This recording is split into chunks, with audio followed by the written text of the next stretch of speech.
Portugal para hacer la solicitud al Banco de la Protección de estos activos, igualmente al gobierno de Portugal. ¿Qué está previsto en este sentido, específicamente con Portugal?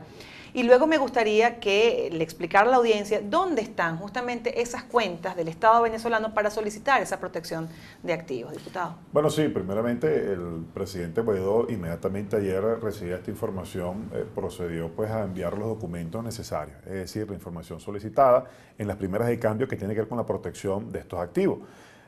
No permitir que el usurpador, en este caso el gobierno de Nicolás, pues pueda ejercer algún tipo de funciones o algún tipo de acciones, en este caso con estos activos que se encuentran en Novoban, en Portugal, y en otros dos países más que ayer también se enviaba este tipo de información.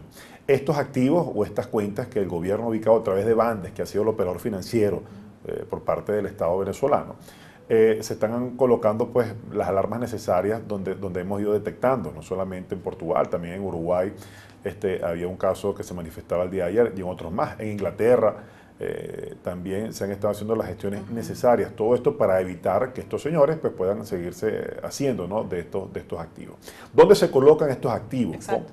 El gobierno pues por supuesto en su momento los colocaba en países que tenían estabilidad jurídica, ¿no? O algunos no hablaban de paraísos fiscales, sino gobiernos que le garantizaban un buen rendimiento y estabilidad jurídica precisamente para estos capitales. El problema está que ahora en estos países, estas estructuras financieras se colocan pues a la orden o reconocen en este caso al gobierno o a Juan Guaidó como representante legítimo del gobierno venezolano, del Estado venezolano, que es como se tratan más allá de nuestras fronteras. Y esto entonces ahora le trae al régimen ciertas limitaciones, porque entonces deja de poder ejercer acciones en estos activos que estarán en su momento pues ya a disposición del presidente Guaidó para que comience a hacer acciones en ¿Y podría determinarse esos países donde están? Por ejemplo, Portugal, Estados Unidos, Uruguay. Sí, por supuesto, ¿Cuáles otros? en estos países hay otros que no hemos querido adelantar y siempre lo hemos conversado, ¿no? Entendiendo de que esto se mueve muy rápido, el tema de inteligencia financiera es sumamente veloz. Y para evitar a veces de que estos puedan tomar algún tipo de acciones, nosotros siempre hemos tratado de hacerlo ya cuando es de conocimiento público con la gente, ¿no? Pero sí lo que se evaluó, lo que se presentó ayer en esos tres países, prácticamente, por supuesto que en Europa, que quizás era uno de los países donde más se utilizaba esta banca a través de este operador financiero del Bande, y en el caso de este continente, Uruguay, ¿no? Y Ecuador también en su momento. Y justamente a propósito de eso, de cómo actúan los organismos y la inteligencia financiera, ¿ha habido oportunidad de que el gobierno de Nicolás Maduro retire esos activos previos a que ustedes envíen la solicitud de la protección? ¿Han tenido conocimiento de eso? No de alguno en particular, o por lo menos alguno que tenga alguna importancia relevante. Recuerden que nosotros desde el año pasado hemos estado haciendo acción, hemos estado tratando de ejercer algún tipo de acción con todas las unidades de inteligencia financiera de Latinoamérica. A propósito de aquella reunión que se diera en México, el Grupo de Lima, donde todos los ministros de Hacienda autorizaban a sus unidades de inteligencia financiera de cada país para que comenzaran a rastrear los fondos del Estado venezolano o aquellos hechos de presunta corrupción donde hubiese capital en estos países. Claro. Sin embargo, el presidente Guaidó, en el momento en que se comienza a generar este proceso de transición, de reconocimiento de los países, ha estado enviando ya pues misivas o documentos, ya particularmente algunos de estos. Se hace necesario para los próximos días, pues ya que el presidente Guaidó pues designe a una persona encargada de ese punto. Solamente encargada de este tema para que pueda ser reconocido por las distintas unidades de inteligencia financiera y los distintos ministros de Hacienda, de Finanzas de estos países que reconocen en el presidente Guaidó pues la figura representativa del Estado venezolano. Esos 1.200 millones de dólares de los que hablaba ayer Juan Guaidó en el Parlamento que estaría desviando Nicolás Maduro hacia el Bandes de Uruguay, 1.200 millones en recursos públicos, ¿dónde están?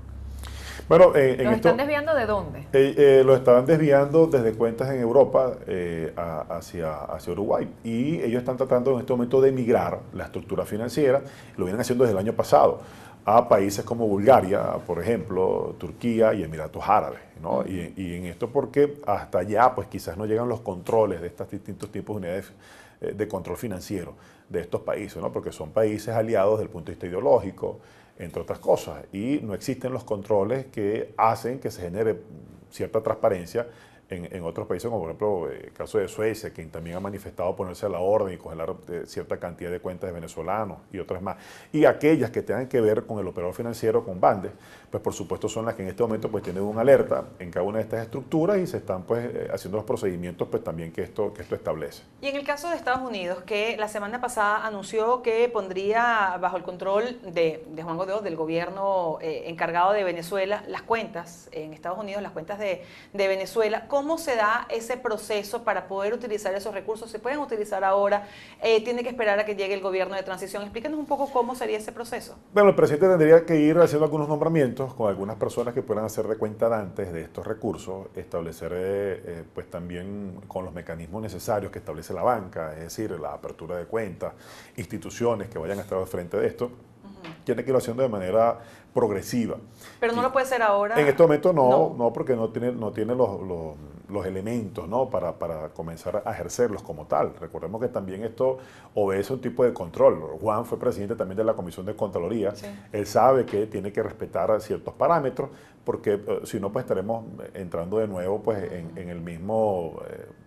ser muy permisivo en lo que tiene que ver con el control del erario público venezolano. Yo creo entonces, ¿eso se podría utilizar cuando tengamos un gobierno eso tiene que utilizarse, sí, o lo que el presidente transición indique. Por ejemplo, ya el presidente Guaidó puede ir en los próximos días haciendo nombramientos de este tipo de personas, funcionarios que vayan a operar específicamente en el área de las finanzas del Estado venezolano, ¿verdad? Son decisiones que tiene que tomar él, ¿no? Para que esto se le pueda dar el movimiento necesario, la celeridad correspondiente, sobre todo en relación a una crisis como la que estamos padeciendo en este momento los venezolanos. ¿Y lo puede hacer ahora como presidente él pudiera, claro que sí, él pudiera estar haciendo los nombramientos que quiera en su momento. Yo creo que todo lo va estableciendo la dinámica política, entendiendo que estamos en un proceso de transición. Aunque siga pues Nicolás usurpando el poder, pero ya en esos espacios donde el presidente Guaidó es reconocido, pues ya comenzará él en los próximos días a dar pues tomar decisiones que vayan referentes, sobre todo en la dirección que tiene que ver con el tema financiero, que afecta directamente pues al Estado venezolano. Claro, sobre todo si comenzamos a ver acciones de parte de Nicolás Maduro como lo que denunciaban ayer con Uruguay. Si eso comienza a darse con mucha más frecuencia, evidentemente es necesario tomar acciones en ese sentido. Por supuesto, es necesario. Ahora entendamos, bueno, porque Uruguay, ¿no? Porque Uruguay entonces reconoce a Nicolás. Claro, entonces, hay intereses políticos este señor entonces envía para que esa estructura financiera pues opere con ellos. Y ahí se presenta entonces esta disyuntiva donde hay que hacer unos movimientos pues, muy rápidos y que el presidente Guaidó debe estar en los próximos días pues, anunciándolo. ¿Y han tenido respuesta de parte del gobierno de Tabaré Vázquez en las últimas horas o no, luego de la denuncia de ayer? No hemos tenido respuestas al respecto. Quizás sobre esto pues, puede informar más adelante el diputado quien preside la Comisión, Francisco Sucre, de Política Exterior, o el propio presidente Guaidó. ¿Y esos países que se nieguen a tomar, a acatar las decisiones y las órdenes de Juan Guaidó como presidente encargado, tienen alguna consecuencia en el marco legal internacional? Es decir, si Uruguay, por ejemplo, decide aceptar esos 1.200 millones de dólares de recursos públicos venezolanos, ¿eso le va a generar alguna consecuencia negativa? Por supuesto que sí, porque Uruguay también pertenece a distintas organizaciones de carácter internacional y también las sanciones allí se establecen, ¿no? En relación a esto. Y por supuesto Venezuela no va a ejercer las acciones correspondientes, ¿no? en el corto plazo. Estas son decisiones que tiene que estar tomando el presidente Guaidó en las próximas horas. Diputado, vamos a hacer una pausa ahora y volvemos enseguida para seguir la conversación con Freddy Superlano, presidente de la Comisión de Contraloría de la Asamblea Nacional. Volvemos.